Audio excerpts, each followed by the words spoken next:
Hello friends, welcome back to our YouTube channel. तो हम लोगों ने अब तक पार्ट थर्ड तक देख लिया है और जो पार्ट 4 आता है हमारा वो आता है directive principle of state policy के बारे में, यानी कि डीपीएसपी के बारे में। तो डीपीएसपी में हम आर्टिकल 36 लेकर आर्टिकल 51 तक देखते हैं कि कौन से आर्टिकल में क्या क्या चीजें दी गई हैं और जो मेन चीजें हैं डीपीएसपी के बारे में उसको हम देखते हैं।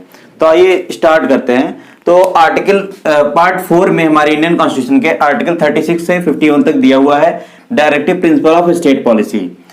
तो ये जो हमारा डीपीएसपी का कॉन्सेप्ट था उसको लिया गया था आयरलैंड के कॉन्स्टिट्यूशन से, यानी कि आयरलैंड के संविधान से ये हमारा डीपीएसपी का कॉन्सेप्ट लिया गया। दूसरी बात ये कि ये इन्फोर्सेबल नहीं है कोर्ट के द्वारा, यानी कि फंडामेंटल राइट्स के लिए हम कोर्ट से इन्फोर्स करा सकते हैं, लेकिन इसके लिए हम कोर्ट नहीं जा सकते हैं कि हमारा स्टेट ये हमारे डीपीएसपी को फॉलो नहीं कर रहा है।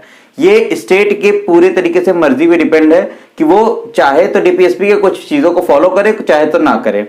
तो ये इन्फोर्सेबल नहीं है कोर्ट के द्वारा और ये स्टेट्स ड्यूटी टू इम्प्लीमेंट, मतलब ये स्टेट की ड्यूटी है इसको इम्प्लीमेंट करना और इसके बारे में सोचना, ये स्टेट की ड्यूटी है।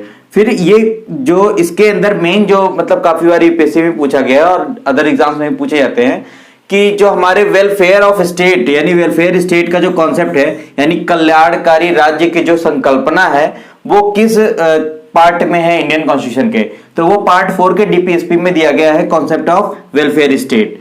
तो ये सारी बातें थी जो ये डीपीएसपी का बैकग्राउंड में जानने की चीजें थी। और दूसरी बात ये कि इसमें जो डीपीएसपी है इसमें भी अमेंडमेंट किया जा सकता है और अमेंडमेंट किया भी गया है, काफी बार अमेंडमेंट किया गया है।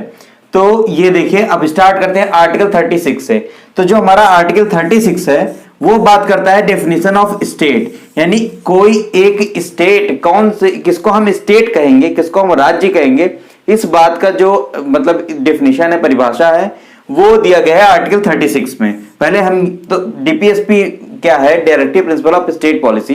तो इससे पहले हमें ये जानना होगा कि ये स्टेट पॉलिसी है, तो हमें ये जानना होगा कि स्टेट किसको कहते हैं, तो इसीलिए आर्टिकल 36 आता है।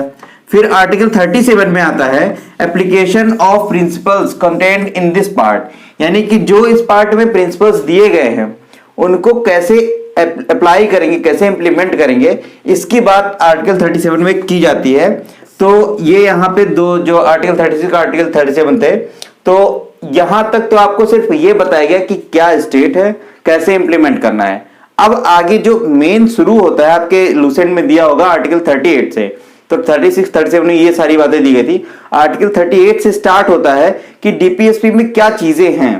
तो जो आर्टिकल 38 है उसमें दिया गया स्टेट टू स्टेट को तो आइए आर्टिकल 38 की बात करते हैं। तो आर्टिकल 38 में बात की गई है to secure social order for promotion of welfare of people, मतलब सोशल ऑर्डर को मेंटेन करने के लिए, मेंटेन रखिए किसके लिए, कि जो लोग हैं हमारे, जो हमारी जनता है उसकी भलाई हो सके, उसका कल्याण हो सके, यानी कल्याणकारी योजना का जो कॉन्सेप्ट है यहीं से इंप्लीमेंट करना स्टार्ट करते हैं।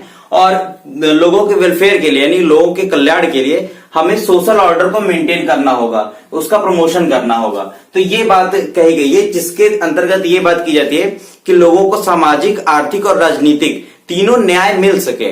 तो इन तीनों का मतलब यह है कि social, political and economic justice लोगों को मिल सके। तो ये आर्टिकल 38 कहता है बात। आर्टिकल 39 में certain principle of policy to be followed by state, मतलब कुछ ऐसे जो प्रिंसिपल्स हैं जो हमें पॉलिसी मेकिंग के टाइम में स्टेट में फॉलो करनी चाहिए। यानी कि जो स्टेट गवर्नमेंट है, जो हमारी स्टेट गवर्नमेंट, या मतलब स्टेट का मतलब यहाँ पे एक जो ऐसे ग्रुप का है कि जो जिसमें लोग रहते हो, ऐसा जो मतलब स्टेट का डिफिनेशन दिया गया है उसका मतलब ये है।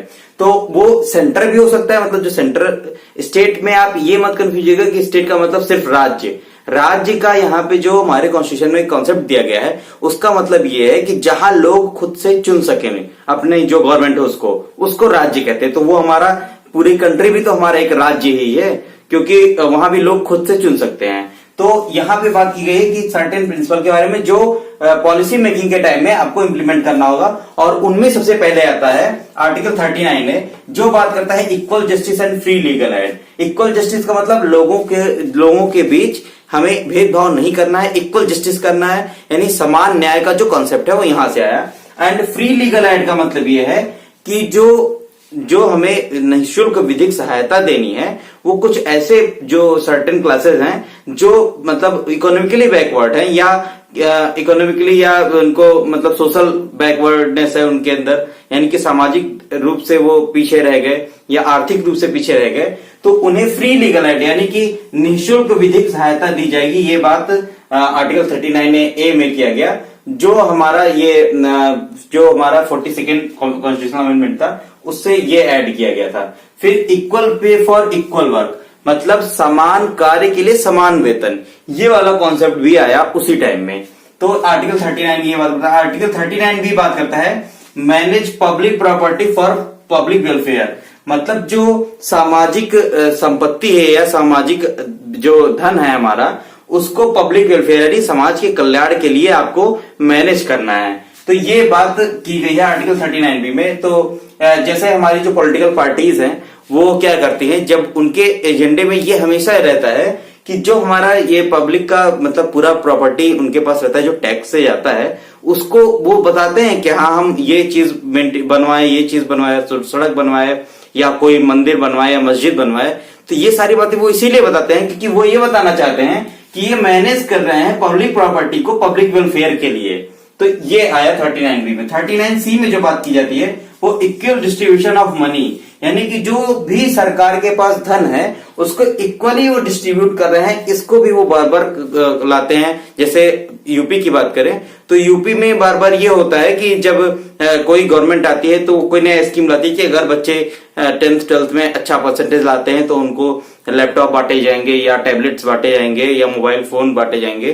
तो वो सब का क्या है कि जो हमारा मनी जो हम टैक्स पे करते हैं स्टेट गवर्नमेंट को, वैसे ही सेंट्रल की बात है, तो दोनों में जो स्टेट या सेंट्रल में जहां भी हम टैक्स पे करते हैं तो उसका इक्वल डिस्ट्रीब्यूशन ऑफ मनी किया जाएगा। ये बात 39C में है।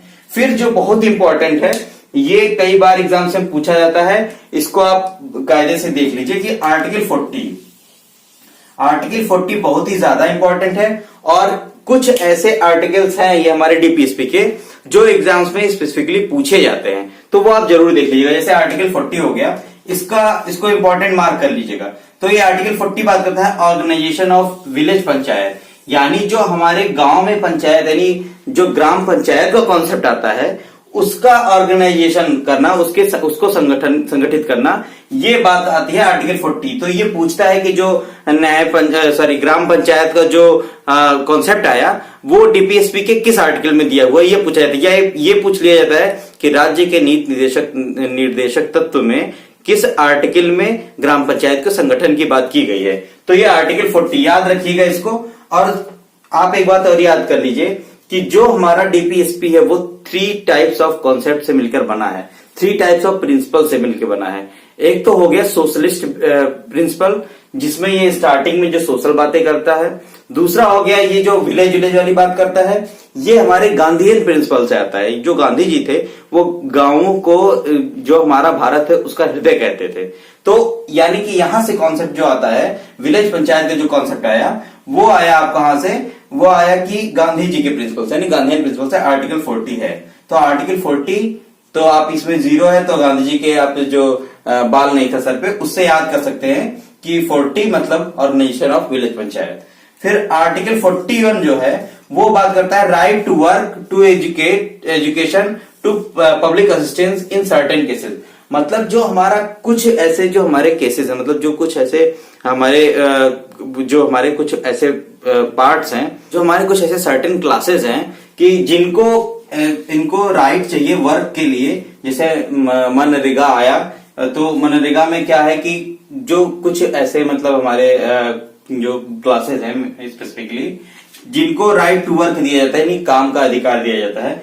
टू एजुकेशन जो भी हमारे कुछ सर्टेन क्लासेस हैं जैसे 6 से लेकर 14 ईयर्स के जो भी बच्चे होते हैं उनका, तो उनको फिर टू पब्लिक असिस्टेंस यानी विधिक सहायता जो सार्वजनिक सहायता की बात की जाती है वो सर्टेन क्लास केसेस में किया जाता है, तो कुछ हमारे पर्टिकुलर क्लासेस में। तो ये बात थी आर्टिकल 41 की। तो यहां तक आपने देखा। आगे देखते हैं आर्टिकल 42 से लेकर के।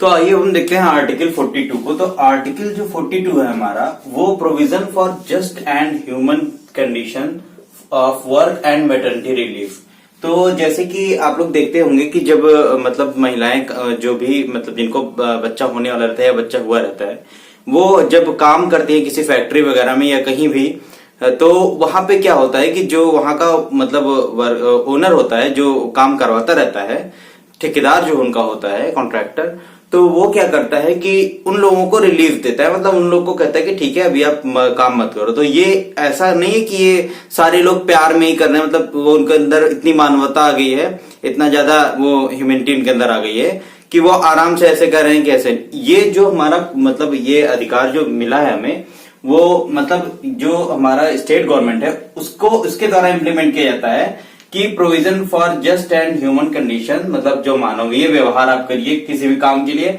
और मैटरनिटी रिलीफ मतलब जो भी मतलब ऐसी माएं रहें जो मतलब तुरंत अभी नए नए बच्चा को जन्म दी हो, तो उनके लिए ये बात किया गया आर्टिकल 42 में, उनके साथ आप ह्यूमन बिहेव करेंगे, मतलब उनके साथ ऐसा नहीं करेंगे कि आप मतलब आप एकदम अमानवीय व्यवहार करिए।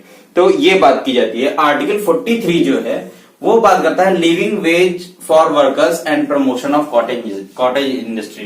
तो देखिए जो हमारे गांधी जी थे वो बहुत ज्यादा प्रमोट करते थे कुटीर उद्योग यानी कॉटेज इंडस्ट्री को, तो ये भी गांधीयन प्रिंसिपल से ही आया है आर्टिकल 43। तो ये बात करता है living ways of for workers, तो ये लिविंग वेज जो वर्कर है ये सोशल इश्यू हो गया, तो इसको सोशलिस्ट जो हमारा प्रिंसिपल है उसके बेसिस पे रखा गया है।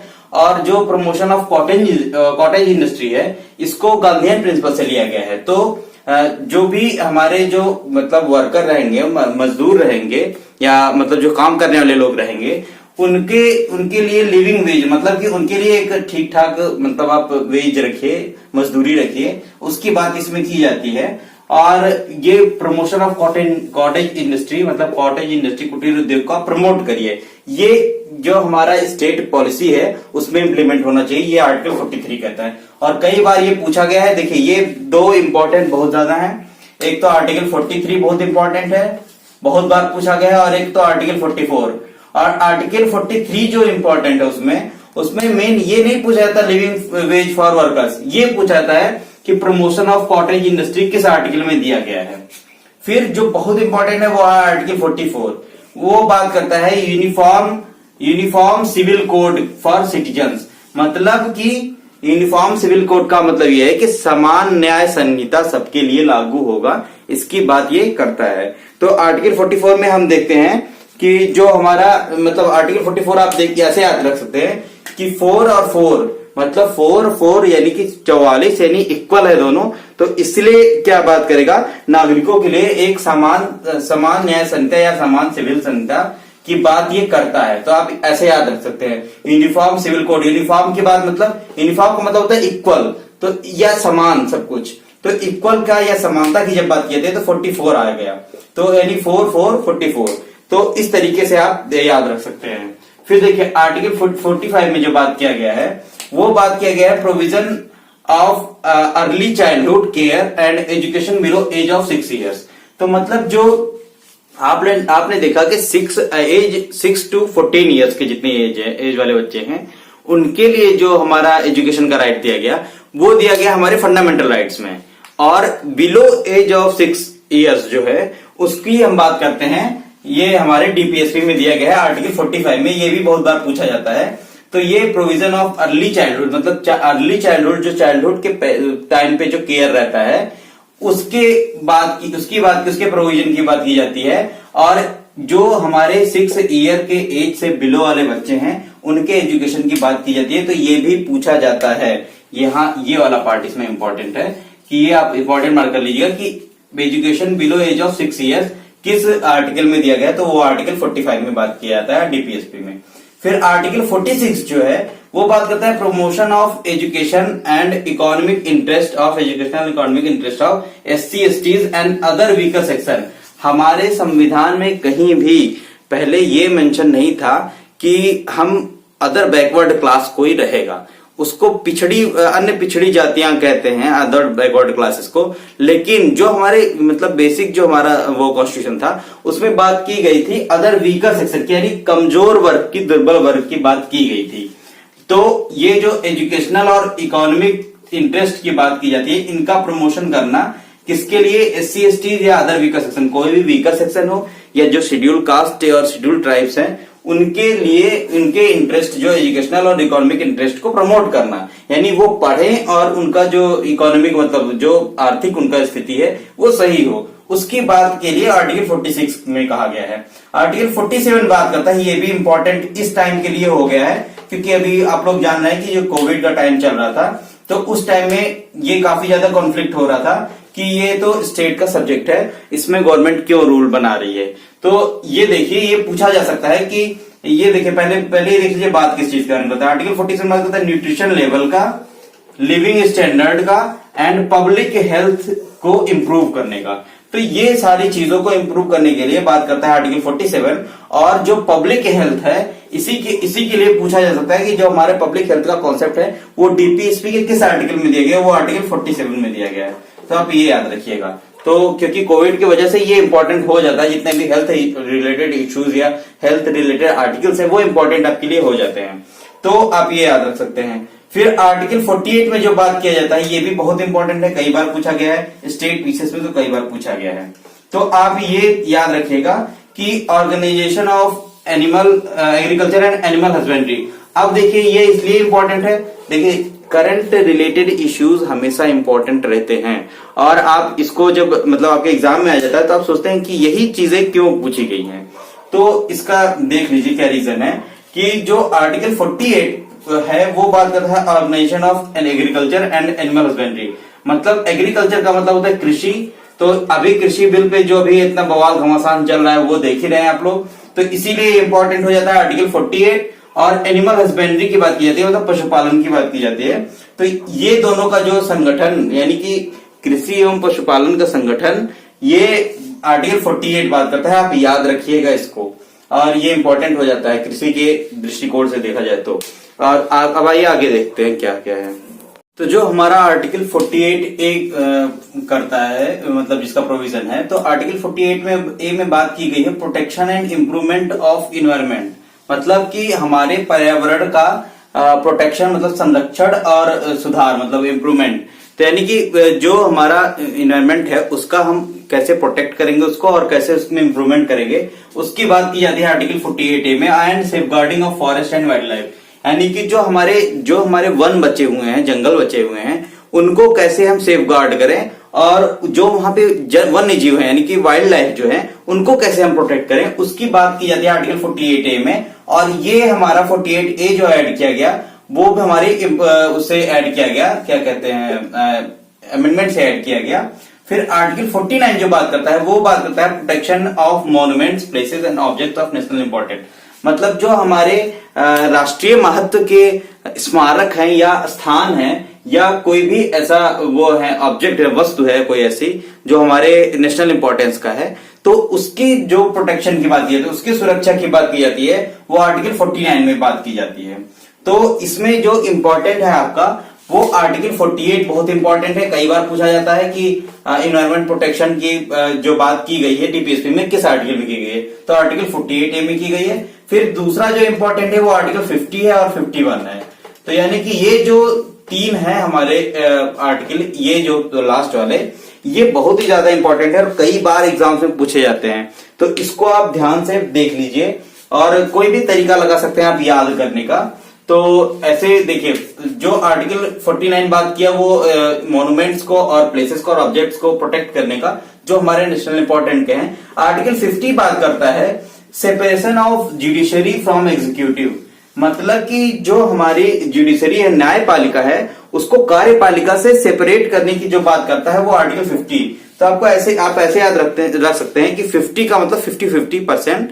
तो 50-50% मतलब सेपरेशन का मतलब है कि जो हमारा जुडिशरी है एग्जीक्यूटिव से 50-50 सेपरेट रहेगा, यानी कि 50-50% दोनों को दे दिए जाएंगे, इक्वलिटी की बात की जाएगी।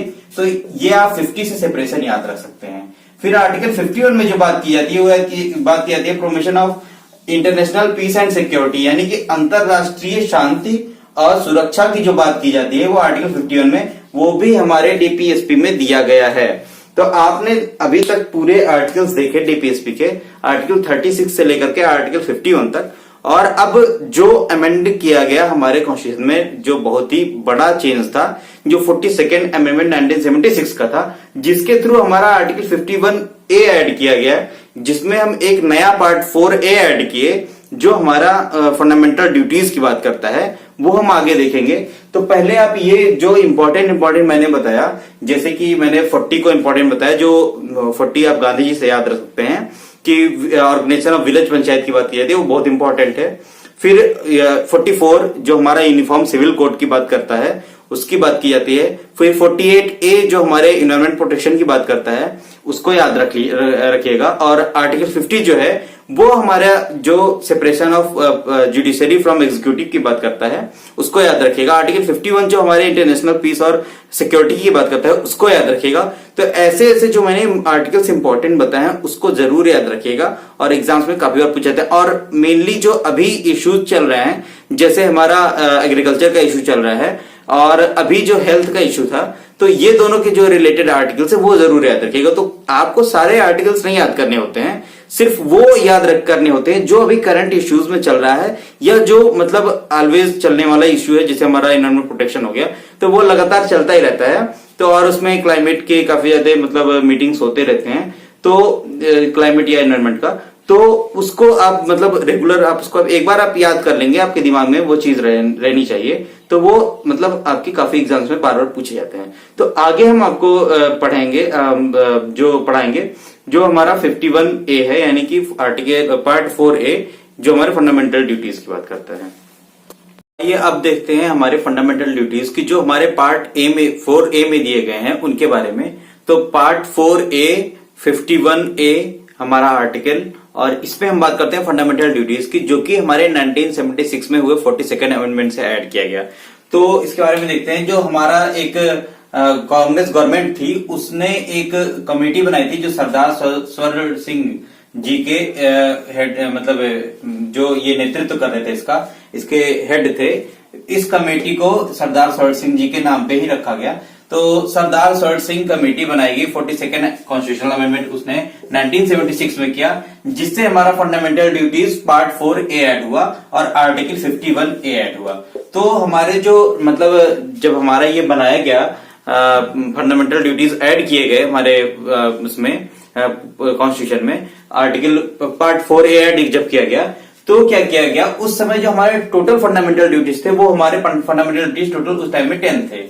लेकिन 86th कॉन्स्टिट्यूशनल अमेंडमेंट से जो 2002 में होता है, उससे हमारा 11th जो हमारा फंडामेंटल ड्यूटी था उसको ऐड किया गया, जो कि था हमारा जो पेरेंट्स है उनको ये मतलब उनका ये ड्यूटी होना कि जो हमारे 6 to 14 ईयर्स के बच्चे हैं उनको एजुकेशन, कंपल्सरी एजुकेशन प्रोवाइड कराना ही, मतलब जैसे स्टेट क्या कर सकता है या मतलब हमारे क्या राइट्स हो सकते हैं, बच्चों के क्या राइट्स हो सकते हैं, कि वो फंडामेंटल राइट्स में ये आ सकते हैं कि हाँ वो जो 6 to 14 ईयर्स के बच्चे हैं वो शिक्षा ग्रहण करें। लेकिन उनके पेरेंट्स का भी ये कर्तव्य होना चाहिए कि वो उन्हें शिक्षा देने के लिए स्कूल भेजें। तो वो हमारा फंडामेंटल ड्यूटी 11th वाला जो ऐड किया गया, 86th कॉन्स्टिट्यूशनल अमेंडमेंट 2002 से ऐड किया गया। तो अभी हम देख लेते हैं हमारे क्या क्या फंडामेंटल ड्यूटीज हैं। तो पहला है कि abide by constitution, respect it's ideals and national flag, national anthem. मतलब जो हमारा मतलब ये उतना इंपॉर्टेंट नहीं है, जो पूछता नहीं है कि मतलब क्या क्या फंडामेंटल ड्यूटीज हमारी हैं, लेकिन कुछ ऐसे फंडामेंटल ड्यूटीज हैं जो इंपॉर्टेंट है, जो पूछ ले जाते हैं कि वो क्या फंडामेंटल ड्यूटी है या नहीं है, ऐसे करके।